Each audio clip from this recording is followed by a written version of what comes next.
then, welcome back to the Mivits Football Show. We took was it a week break, Hunter, Yeah, from doing the show. little Had some hiatus. travel. Yeah, I had some personal travel. Came out last minute, and then we're putting together the new studio where we'll be streaming daily during the World Cup, which I'm really excited about. Excited to introduce our new co-hostess next week. But for now, Hunter, it's holy shit, it's your last show as like the official co-host of this version.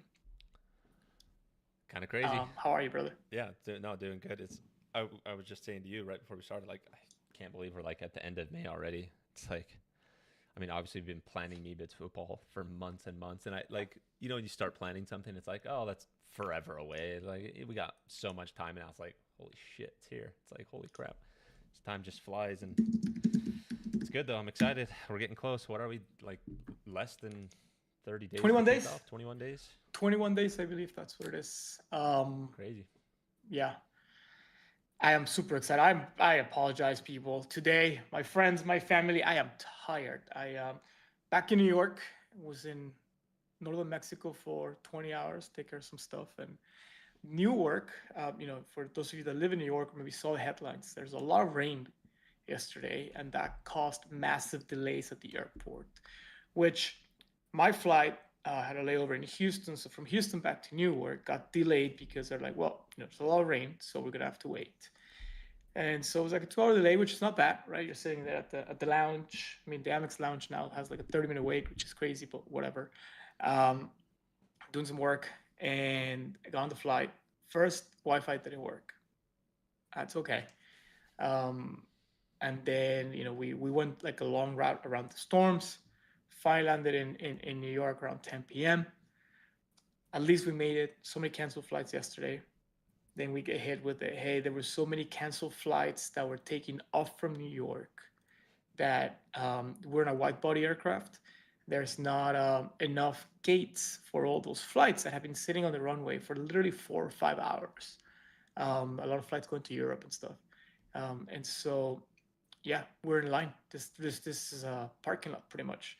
So we have to wait for all those planes to get back into the gate and do their thing. And so they're like, we're estimating between 4.5 and 5 hours, which is the last thing you want to hear It's on the a worst. night flight with. Oh, by the way, obviously, even though we're landed, no signal.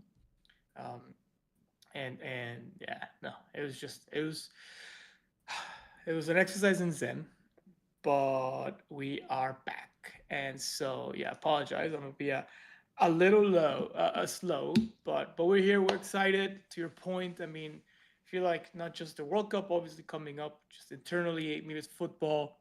We've been creating a lot of cool stuff for what 6 months now, even longer, and now we're releasing it or teasing it, showing people the new uniforms. We released all the Africa digital kits, so those will be the football collectibles that people will be able to acquire.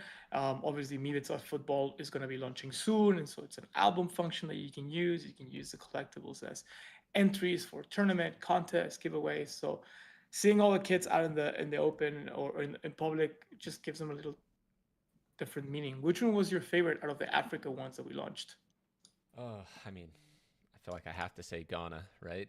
Um, I really did like the Ghana one actually, but the Senegal one is clean. I think of all the ones we've announced so far, I don't know why, but the Saudi Arabia one, just the all green, Here, like, show my screen. I'll pull them show them. up. Yeah, let's switch over.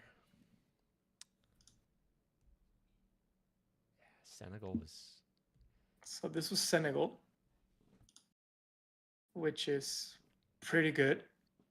Um, so the reveal videos. This is actually a collectible. Remember, every collectible comes with an NFT that looks just like this, but also comes with an other side avatar, and that's what your character would be um, on the other side. That's what it looked like. You can play with it, run around with it, and so on. So Senegal was pretty cool. We'll have Bailey in the other stream come and talk about the design process for these. These are all handmade, but I think it's pretty cool.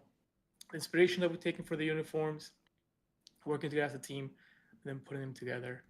Well, we also Big announced our D's. Mibits football, the visitor kit, which is coming soon. If you are in the Mibits Twitter group chat, there's Adam, our good friend from OpenSea, which by the way, we're so grateful to them and the partnership that we've had over the last 18 months. They're co-sponsoring our Mibits Football Fiesta at NFC Lisbon. So thank you. We announced that this morning. He posted some alpha with this kit. We're excited for that. It's a very limited release, very accessible pricing, I think. And yeah, people seem to like really like it. Obviously inspired by the France away shirt, which just plays perfectly into Mibits, Metropolis, New York, and the visitor. Let's see what else we got. We got kit release Morocco. Yeah, this is pretty cool too. Very classic. Again, this is the avatar this is the NFT that you will get, and obviously this is the other side character that you'll get. Let's see what else. Oh, I wrote an article. If you guys haven't read it, I think it's pretty good, honestly. Just as we were doing all the research for the uniforms for the World Cup, we decided to kind of just dig deeper into the meaning of the shirts. There's a lot of really cool stuff. I only wrote about like 6 or 7. Um, there's so much cool stuff that mostly Adidas put, but Nike as well, onto their jerseys this year. So, for example, I spoke about the Japan home jersey, which is this blue one right here. But my favorite one out of the Japanese jerseys is actually, and I'm going to share real quick, the Japan away kit. Now, very different. It's just beautiful, right? It's like, what do you think of it at first look, Hunter? At first, like I wouldn't think it was Japan's. Like it's very abstract, in that sense. But I think it's sick. I think it's sweet. Like it looks But it retro. is like, I mean, you and I were just in Tokyo together last September for work, for business. It, once you know it's Japan, it kind of does kind of like feel Japanese, no? To you, like I don't know, like Yeah.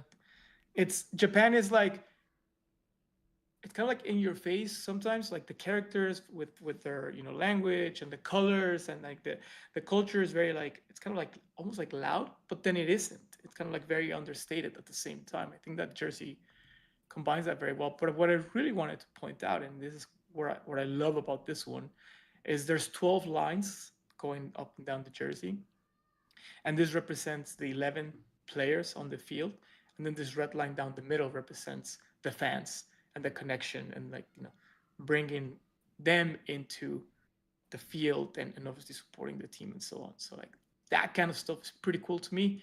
Hope it's pretty cool to you. I think if you don't like football, you're probably not watching the stream, to be honest. But in the off chance you are watching the stream, or even better, in the off chance that you have somebody who doesn't really care about football too much, but you want to get them to care about Mibits, care about traits, identity, and so on.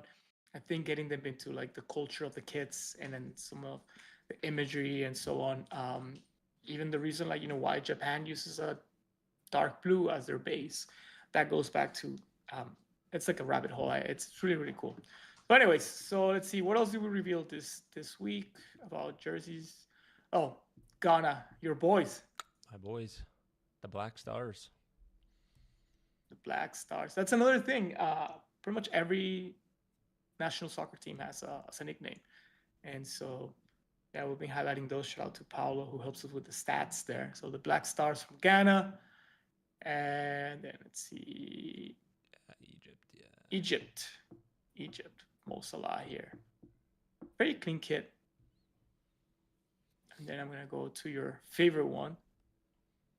Well, no, this was New Zealand, which is funny because obviously their more famous international team is the rugby team, and they go by All Blacks. But their soccer team goes by All Whites. And the reason why that is, I feel like a grandpa now, like telling people stories, but bear with me for a second. In soccer, referees historically wear black. And so there was a rule a couple of decades ago that teams could not wear black uniforms. They could wear black shorts, but not all black uniforms, because the referees wore black.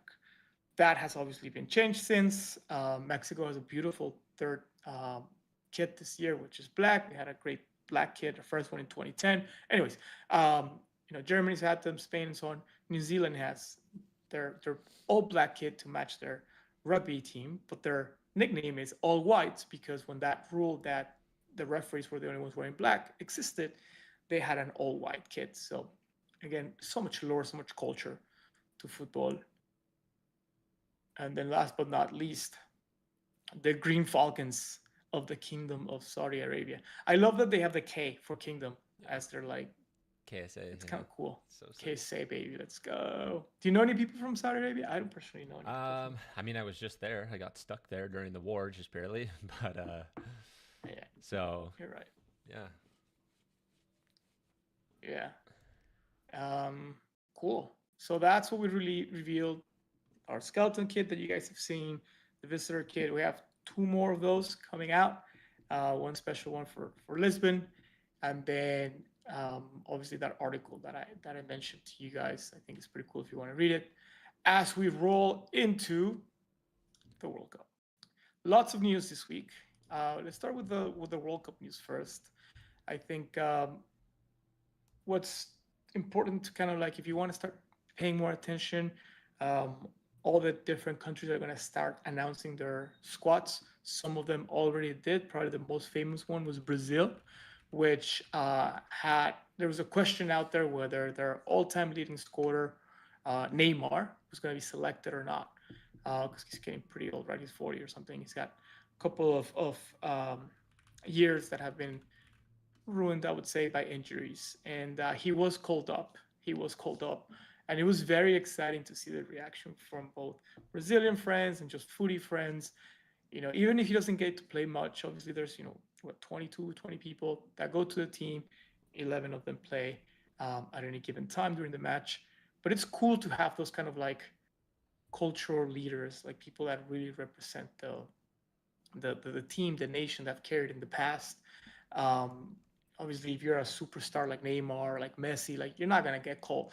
You're not gonna want to get called up, or you might just pass when you're like super old, and you're not gonna be a bench warmer. But Neymar definitely feels that he can come back and make a difference for Brazil. And yeah, a bit of a dark horse bet, I think, for people to support Brazil here. As you can see here from the poly market, not a lot of movement recently.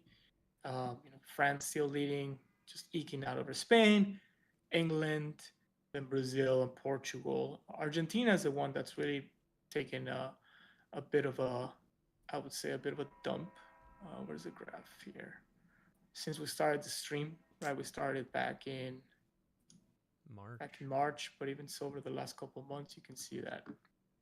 I'm interested to see how these odds, like, I mean, obviously, there's been a couple like international friendlies and stuff that have happened that have kind of swayed odds a little bit, and they obviously news of like Yamal getting hurt and all this stuff. But it'll be interesting to see like once the group stage starts and teams actually start playing, if these odds start to shift, like in big swings. Like it'll just be interesting to see. I mean, you can imagine if France comes out and loses their first game, like how much is that going to affect the odds? Yeah, I mean, if you look at 2022, Argentina was upset by Saudi Arabia, actually, in the first match. And that was just a wild upset in the history of football. And they went on to win the whole thing. Yeah. So group stage, I think if you're upset in I think Argentina had a couple of disallowed goals. And there was if it's kind of like a coin flip upset, it's different from like just getting dominated by a team. So yeah, let's see. I mean, I don't think people probably know Argentina a lot because of Messi, but I don't think they really have a shot this year. Just looking at, for me, France, just the form that their individual players are in, the fact that they're 4 forwards are just insane. Their players are so good, actually, for people that are gonna collect me with football. We have for this next drop the majority of the countries that we didn't drop in Group 1.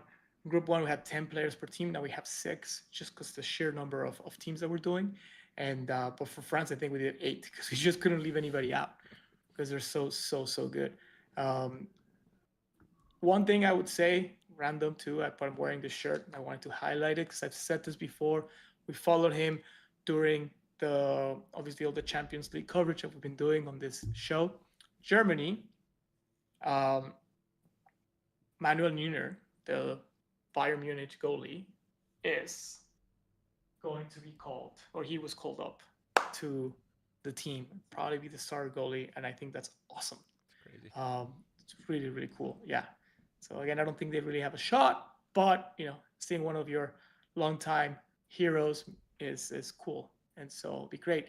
So you guys know our new co-hostess for the stream is also a not fairly, very successful goalie herself. So that's gonna be pretty cool to get her insights and stuff.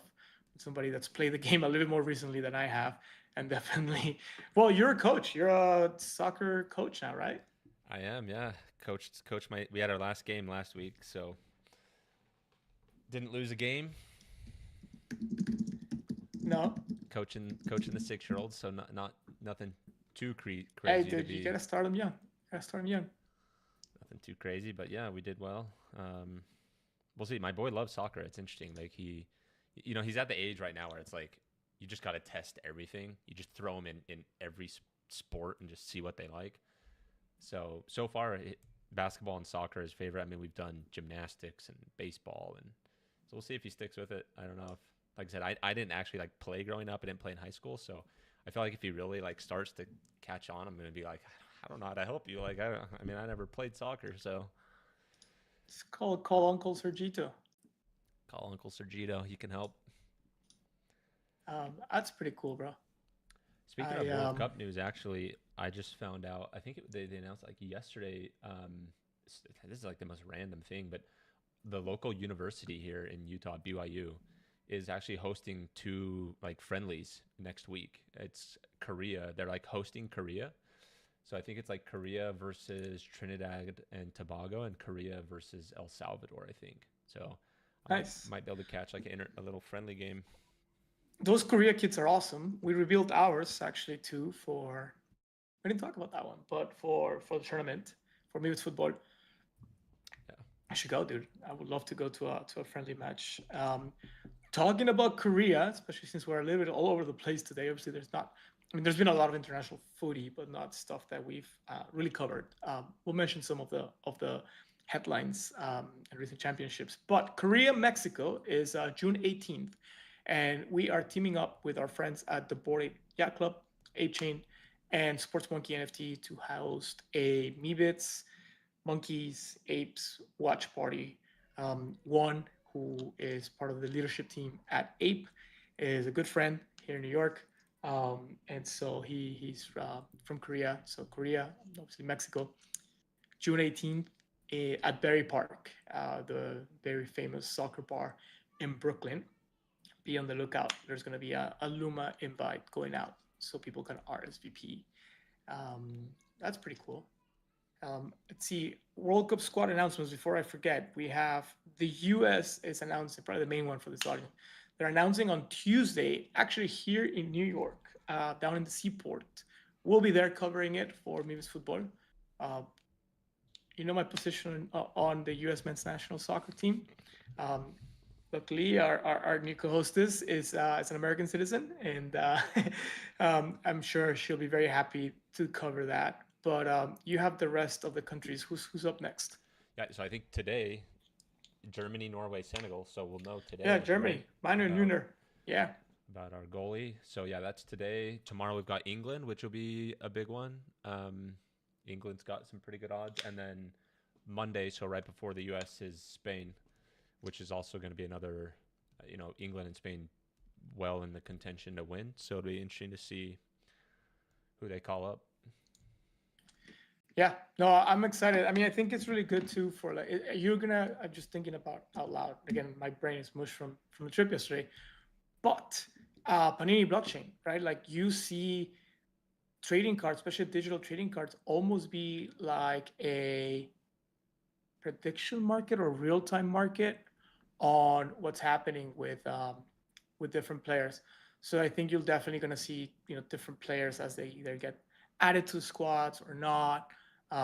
Their cards might move around, and I do know that we have a big um, a big drop coming up with the World Cup soccer. This the World Cup drop. I forget when it was. We had a really cool Spaces with Spinotron on Friday.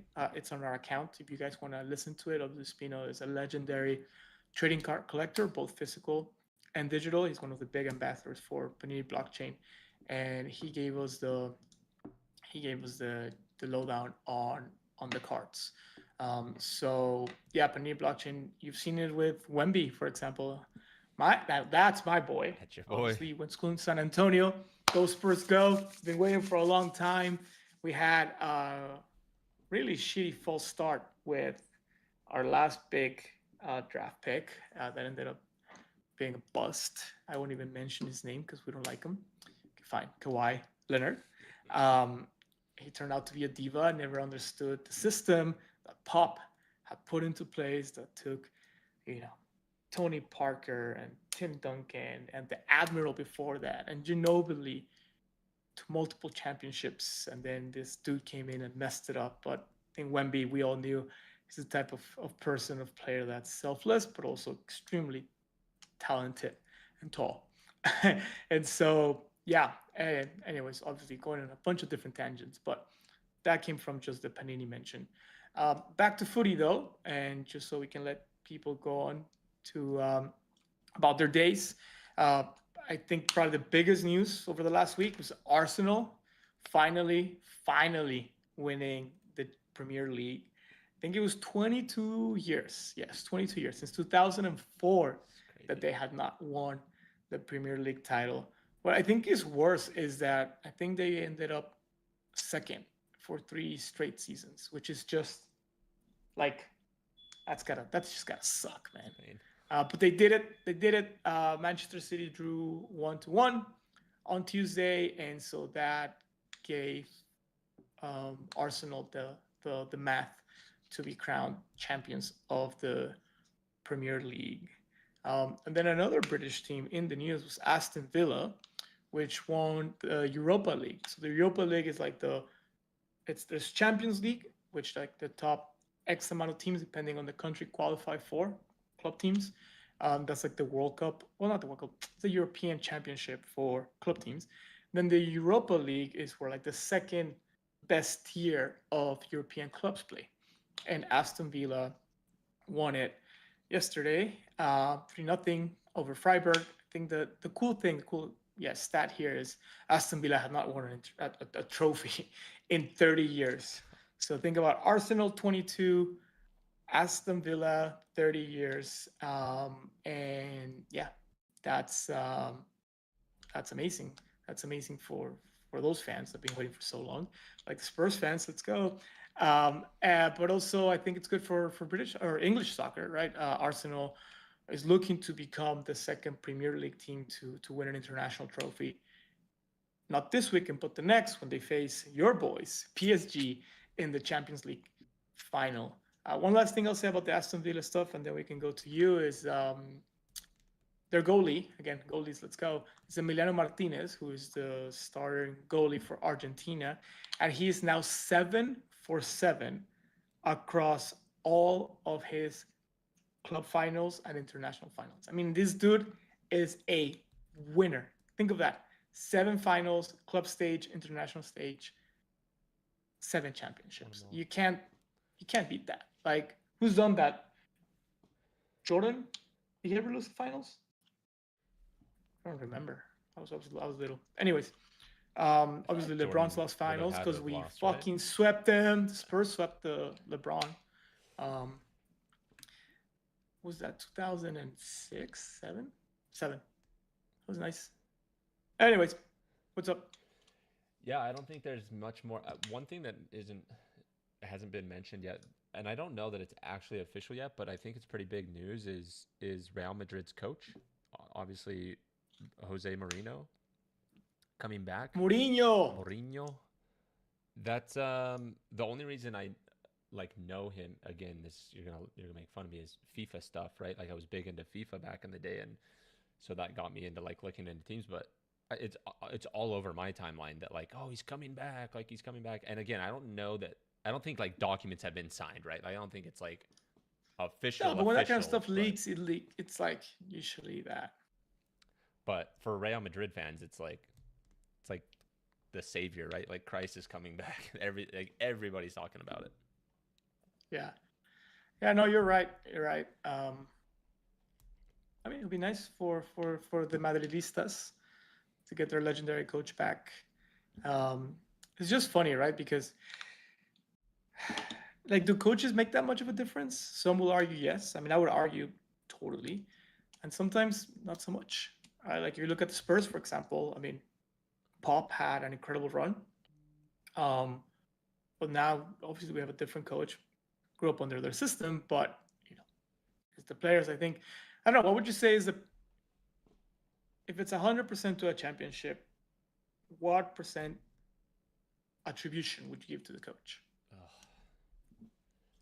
that's tough. It's weird. It's funny because I think about this all the time. Like when I'm watching sports and like, you'll see a coach, especially in like, I feel like the NFL is like cutthroat with this stuff. Like you'll see a coach come in and have one bad season. And it's like they already kick him out. And I'm like, that just seems like it's not even enough time to like, Well, we had that in footy this year. There was a lot of like European clubs that like lasted 10 matches and like they out their coach. yeah. I think for me, it's like, I think the coach as a player, like I played sports all growing up, right? Like you look to your coach as like a leader, right? Like the coach can't make the players play better on any given day, right? At the end of the day, like the players got to go out and win the game. But like you look at somebody like Pop, right? Or Coach K at Duke. I think those types of coaches, they just get to the point where they're so respected that they can. It's like the leadership and the respect that goes and translates into the teams winning games, right? Like again, at the end of the day, the players got to go out on the pitch and win the match, right? Yeah. So I think. I So don't what know, percentage? I would say 20%. Like maybe that's even a little high. I don't know. It's tough. Yeah, I mean, it sounds reasonable. I don't know. It is tough. But I'll tell you what, a couple of other things before we finish. Like, how could I forget? Because I don't follow it that often anymore. Because you don't really have people to watch it with here. But Mexican soccer, Mexican league. My team Pumas are playing Cruz Azul, which is my dad's team, in the final. So it's a two-legged final. They play tonight and then they play on Sunday for the Mexican League Championship. I was a huge fan growing up, but obviously don't really watch it too much anymore. That's pretty cool. And then one thing that I thought was, we'll talk about it next time about just what MLS is trying to do with the stoppage time. But I think that's it for today. What do you think? Yeah, I think we got a lot to look for. Well, maybe we haven't mentioned, but next week is the final, the Champions League final. So Next weekend, so next May weekend. 30th, So that'll be yeah, on Saturday at noon Eastern. the big one. You guys gotta watch that. And obviously, big changes coming to Minutes Football, the show next week. So yeah, be on the lookout for that. It'll be pretty cool. And if we don't talk to you guys, it will tweet. But if we don't talk to you guys, have for the Americans an incredible, incredible Memorial Day weekend, and enjoy your time off. And we will see you on Tuesday. Sounds good.